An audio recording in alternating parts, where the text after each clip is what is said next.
जोधपुर एक सुंदर सा गांव था जहां के लोग मिलजुल कर एक साथ रहा करते थे। उसी गांव में एक रामू नाम का व्यक्ति अपनी पत्नी शांति के साथ रहा करता था। रामू की आंखों में एक चमक थी, कुछ नया करने की चमक। रामू शहर में एक बड़े होटल में बर्तन धोने का काम करता था, लेकिन लॉकडाउन और तंगी की वजह से उसे गांव लौटना पड़ा। अब उसके पास न काम था न जमीन, बस था तो एक पुराना ठेला और मोमोज बनाने का हुनर, जो उसने शहर में छिप छिप कर सीखा था। आज सब कुछ ठीक होना चाहिए। कोयला ले आया हूँ, मैदा भी है और सब्जियां भी ताज़ी हैं। बस गांव वाले इस विदेशी खाने को पसंद कर लें। आप फिर से वही सोच रहे हैं? गांव के लोग दाल बाटी और समोसे खाने वाले हैं। उन्हें ये भाप में पका हुआ मैदा समझ नहीं आएगा। ऊपर से आप कह रहे हैं कि आप इसे तंदूर में डालेंगे। ये तो बिल्कुल ही नया है। शांति, यही तो बात है। समोसे तो बनवारी लाला की दुकान पर सालों से मिल रहे हैं, लेकिन कुछ ऐसा जो स्वाद में तीखा हो, चटपटा हो और जिसमें कोयले की सौंधी महक हो। मुझे यकीन है लोग एक बार चखेंगे तो बार बार आएंगे। बनवारी लाला आपको चैन से जीने नहीं देगा। कल भी वो कुएं पर कह रहा था कि रामू शहर से लौटकर अब गांव का माहौल खराब करेगा, कुछ अजीब सा खाना खिलाकर। मेहनत करना माहौल खराब करना नहीं होता शांति। मैं बस अपने हुनर की रोटी कमाना चाहता हूँ। चलो अब मसाला तैयार करने में मेरी मदद करो। दोनों मिलकर सब्जियों को बारीक काटने लगते हैं। रामू अपनी सीक्रेट चटनी तैयार करता है, सूखी लाल मिर्च और लहसुन का एक ऐसा मेल जिसकी खुशबू मात्र से ही भूख लग जाए। वो अपने पुराने लोहे के ड्रम को एक देसी तंदूर की शक्ल देने की कोशिश करता है। रामू अपना ठेला लेकर चौराहे पर बरगद के पेड़ के नीचे खड़ा होता है। उसके ठेले पर एक छोटा सा बोर्ड लटका था जिस पर लिखा था, रामू के देसी तंदूरी मोमोज। गांव के लोग उसे अजीब नजरों से देख रहे थे। बनवारी लाला की बड़ी दुकान ठीक सामने थी, जहां समोसे तलने की कढ़ाई चढ़ी हुई थी। अरे ओ रामू, ये क्या तमाशा लगा रखा है? ये सफेद सफेद क्या पोटली बनाई है? क्या अब गांव वालों को उबला हुआ आटा खिलाएगा? लाला जी, इसे मोमोज कहते हैं। शहर में बहुत मशहूर है और मैं इसे उबाल नहीं रहा, पहले भाप में पकाकर फिर तंदूर में भूनूंगा। आप भी चखिएगा। अरे हट, हम ठहरे शुद्ध देसी लोग। हमारा समोसा और कचौड़ी इस फालतू खाने पर भारी पड़ेगा। देख लेना, शाम तक एक भी पोटली नहीं बिकेगी तुम्हारी। दोपहर ढलने लगी, लेकिन रामू के पास कोई नहीं आया। लोग दूर से देखते और निकल जाते। रामू का दिल बैठने लगा।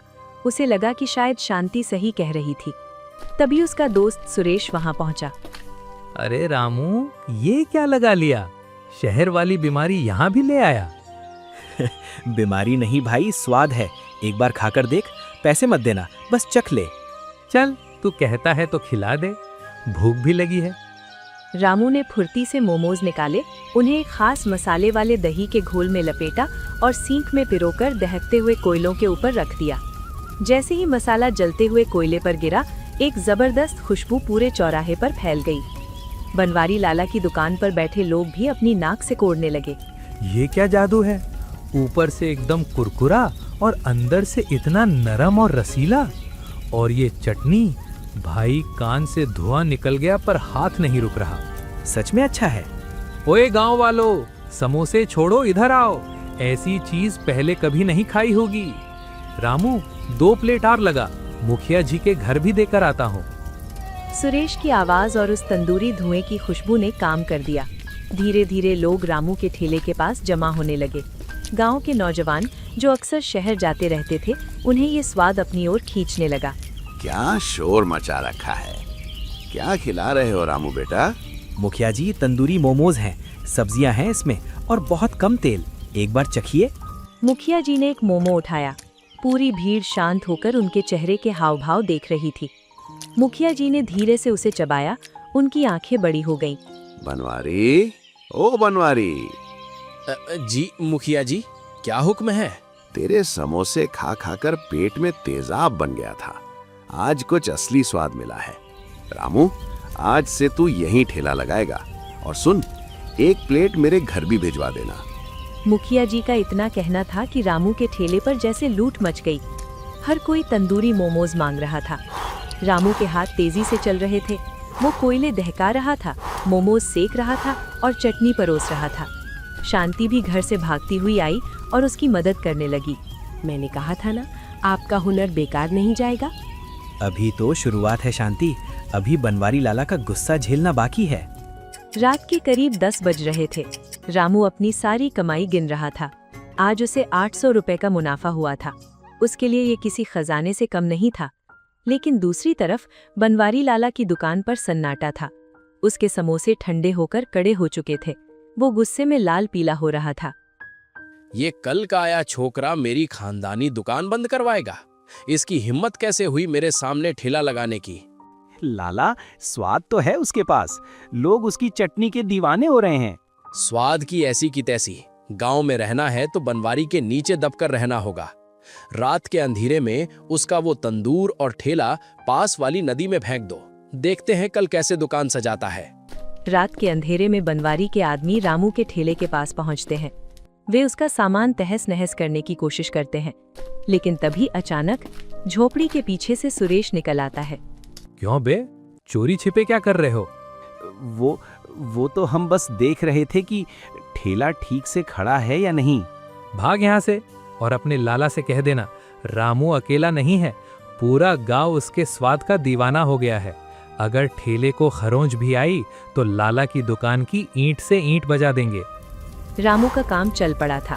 अब वो सिर्फ शाम को नहीं बल्कि दोपहर से ही तैयारी शुरू कर देता। एक दिन एक महंगी कार गांव के मुख्य रास्ते से गुजर रही थी। कार में विक्रम नाम का एक युवक बैठा था जो एक मशहूर फूड ब्लॉगर था। उसने देखा कि एक छोटे से गांव में एक मोमोज वाले के पास इतनी भीड़ क्यों है। हेलो दोस्तों, आज मैं हूँ एक छोटे से गांव रामपुर में और यहाँ मुझे कुछ दिलचस्प दिखा है, देसी तंदूरी मोमोज। चलिए देखते हैं इस छोटे से गांव के शेफ में क्या बात है। साहब, आप वीडियो बना रहे हैं? हाँ भाई, तुम अपना काम करो, मुझे एक प्लेट तंदूरी मोमोज खिलाओ। बस याद है, स्वाद असली होना चाहिए। रामू ने अपनी पूरी शिद्दत लगा दी। उसने मोमोज को मक्खन और क्रीम के साथ हल्का सा गार्निश किया, जो उसने शहर के बड़े होटल में सीखा था। जब उसने विक्रम को प्लेट दी तो विक्रम उसकी प्रेजेंटेशन देखकर हैरान रह गया। Guys, look at this. एक छोटे से गांव में एक साधारण से ठेले पर ऐसी प्लेटिंग। चलिए टेस्ट करते हैं। ओह माय गॉड, ये स्मोकी फ्लेवर, ये जो चटनी है, इसमें लहसुन और अदरक का जो बैलेंस है वो मैंने दिल्ली के बड़े बड़े रेस्टोरेंट्स में भी नहीं चखा। भाई, तुम यहाँ क्या कर रहे हो? तुम्हें तो शहर में होना चाहिए। साहब, शहर ने तो निकाल दिया था, अब मेरा गांव ही मेरा शहर है। विक्रम ने वो वीडियो यूट्यूब और इंस्टाग्राम पर डाल दिया। रातों रात वो वीडियो वायरल हो गया। लाखों लोगों ने उसे देखा। अगले ही दिन से पास के शहरों से लोग अपनी गाड़ियों में भरकर सिर्फ रामू के मोमोज खाने आने लगे। ये क्या हो रहा है? ये बड़ी बड़ी गाड़ियां यहाँ क्यों रुक रही हैं? बनवारी, जमाना बदल गया है। अब स्वाद बोलता है, जात या औकात नहीं।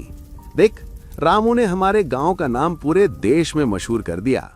अब रामू का ठेला छोटा पड़ने लगा था। उसने सुरेश को भी अपने साथ काम पर रख लिया। शांति अब घर से मसाले पीसकर भेजती थी। रामू ने अब एक पक्की दुकान लेने का फैसला किया। कहानी अब उस मोड़ पर पहुंच चुकी थी जहां रामू सिर्फ एक मोमोज वाला नहीं रह गया था, बल्कि वो रामपुर गांव की पहचान बन चुका था। लेकिन सफलता अपने साथ ईर्ष्या के कांटे भी लाती है। बनवारी लाला, जिसकी मिठाई की दुकान अब मक्खियां मार रही थी, अंदर ही अंदर जल रहा था। उसने तय किया कि वो रामू को इस गांव से बेदखल करके ही दम लेगा। बनवारी लाला ने अपने कुछ खास नौकरों को बुलाया। इस बार उसका इरादा डराने का नहीं, बल्कि रामू के चरित्र और उसके खाने की शुद्धता पर हमला करना था। गांव में अफवाहें फैलाना सबसे आसान काम था। देखो, वो जो शहर से लोग आ रहे हैं वो रामू के खाने के नहीं बल्कि उस वीडियो के दीवाने हैं। अगर एक बार ये खबर फैल जाए कि रामू के मोमोज में नशीली चीजें या नॉन-वेज मिलाया जाता है तो लोग उसे खुद इस गांव से बाहर फेंक देंगे। लेकिन लाला, वो तो शुद्ध शाकाहारी मोमोज बनाता है, सब उसकी आंखों के सामने तैयार होता है। अरे मूर्ख, आंखों के सामने क्या होता है उससे फर्क नहीं पड़ता। फर्क उससे पड़ता है जो लोग सुनते हैं। तुम बस वो करो जो मैंने कहा है। कल शाम जब शहर से बड़ी गाड़ियां आएंगी तब हंगामा शुरू करना। वहीं दूसरी ओर रामू और शांति बहुत खुश थे। उन्होंने अपनी बचत से एक नया और बड़ा तंदूर खरीदा था। आज ठेले के पास पहले से कहीं ज्यादा भीड़ थी। तभी अचानक 3-4 अनजान लोग जो साधारण कपड़ों में थे, भीड़ को चीरते हुए आगे आए। रुको, कोई मत खाना ये जहर। भीड़ अचानक शांत हो गई। सबके हाथ रुक गए। रामू हैरान होकर उन लोगों को देखने लगा। भाई साहब, आप क्या कह रहे हैं? क्या हुआ? तुम क्या कह रहे हो? मैंने अभी तुम्हारे मोमोज के मसाले में कुछ अजीब सा देखा है। क्या मिलाते हो इसमें? क्या ये नशा है जिससे लोगों को लत लग जाए, या फिर तुम इसमें खराब नॉनवेज मिलाते हो ताकि ये इतना मुलायम लगे? जुबान संभाल कर बात कीजिए। मेरा पति दिन रात मेहनत करता है। हम सब कुछ अपनी आंखों के सामने ताजी सब्जियों से बनाते हैं। अरे ये गांव वाले क्या जानेंगे? शहर वाले तो पागल हैं, कुछ भी खा लेते हैं। पर हम इस पवित्र गांव का माहौल खराब नहीं होने देंगे। देखो इसके मसालों को। उन लोगों ने रामू के मसालों के डब्बे पलट दिए। चटनी जमीन पर बिखर गई। भीड़ में कानाफूसी शुरू हो गई। गांव के कुछ पुराने ख्याल के लोग भी अब शक की निगाह से देखने लगे। हाँ, बात तो सही है। इतनी भीड़ पहले कभी नहीं हुई। जरूर कुछ नशीला मिलाता होगा। तभी मुखिया ही वहां पहुंचते हैं और कहते हैं, क्या तमाशा है ये? रामू, ये लोग क्या कह रहे हैं? मुखिया जी, मैं कसम खाता हूँ, मैंने कभी कोई गलत काम नहीं किया। आप खुद जांच करवा लीजिए। तभी बनवारी लाला अपनी दुकान से बाहर आता है और कहता है, मैंने तो पहले ही कहा था मुखिया जी, ये शहर से आया हुआ लड़का गांव का माहौल बिगाड़ देगा। अब देखिए बात कहां तक आ गई है। इसे यहां से अभी निकाल देना चाहिए। माहौल बहुत तनाव भरा हो गया था। रामू का दिल टूट रहा था। उसे लगा कि उसकी सारी मेहनत एक पल में मिट्टी में मिल गई है। तभी भीड़ के पीछे से एक गंभीर आवाज आई। रुकिए, किसी भी फैसले पर पहुंचने से पहले सबूत चाहिए होता है। भीड़ ने पीछे मुड़कर देखा। ये विक्रम था, वही फूड ब्लॉगर जो आज फिर से रामू की दुकान पर एक नई वीडियो बनाने आया था। उसके साथ एक और व्यक्ति भी था। मुखिया जी, मैं यहाँ सिर्फ एक ब्लॉगर की तरह नहीं आया हूँ। मेरे साथ डॉक्टर खन्ना है, जो शहर के फूड इंस्पेक्शन डिपार्टमेंट में बड़े अधिकारी हैं। मुझे विक्रम ने बताया था कि यहाँ बहुत अच्छा काम हो रहा है, इसलिए मैं निजी तौर पर यहाँ देखने आया था। जो आरोप यहाँ लगाए जा रहे हैं, मैं अभी उनकी जांच कर सकता हूँ। बनवारी लाला के चेहरे की हवाइयाँ उड़ गईं। उसने कभी नहीं सोचा था कि कोई असली अधिकारी यहाँ पहुँच जाएगा। डॉक्टर खन्ना ने रामू के बचे हुए मसालों, मैदे और तंदूर की बारीकी से जांच की। उन्होंने बिखरी हुई चटनी का एक नमूना भी उठाया और 15 मिनट की जांच के बाद उन्होंने कहा, मुखिया जी और गांव के भाइयों, मैंने अपनी 20 साल की नौकरी में इतने साफ सुथरे तरीके से बनाया गया खाना शायद ही कहीं देखा हो। इसमें कोई मिलावट नहीं है, बल्कि रामू जो मसाले इस्तेमाल कर रहा है वे तो स्वास्थ्य के लिए बहुत अच्छे हैं, जैसे सौंठ, लहसुन और ताज़ी मिर्च। और रही बात नशा होने की, तो वो नशा स्वाद का है, मेहनत का है। मुखिया जी, ये जो लोग चिल्ला रहे थे, मैंने इन्हें बनवारी लाला की दुकान के पीछे बातें करते हुए सुना था। विक्रम ने अपने फोन का रिकॉर्डिंग बटन दबाया। उसमें बनवारी लाला और उन नौकरों की बातचीत साफ सुनाई दे रही थी कि कैसे वो रामू को बदनाम करने की योजना बना रहे थे। बनवारी, इतनी नीच हरकत! तूने एक मेहनती नौजवान को बर्बाद करने की कोशिश की। जी मुखिया जी, मुझे माफ कर दीजिए। ईर्ष्या ने मेरी बुद्धि भ्रष्ट कर दी थी। मुझे लगा मेरा धंधा चौपट हो जाएगा। तेरा धंधा तेरी नीयत की वजह से चौपट हुआ है।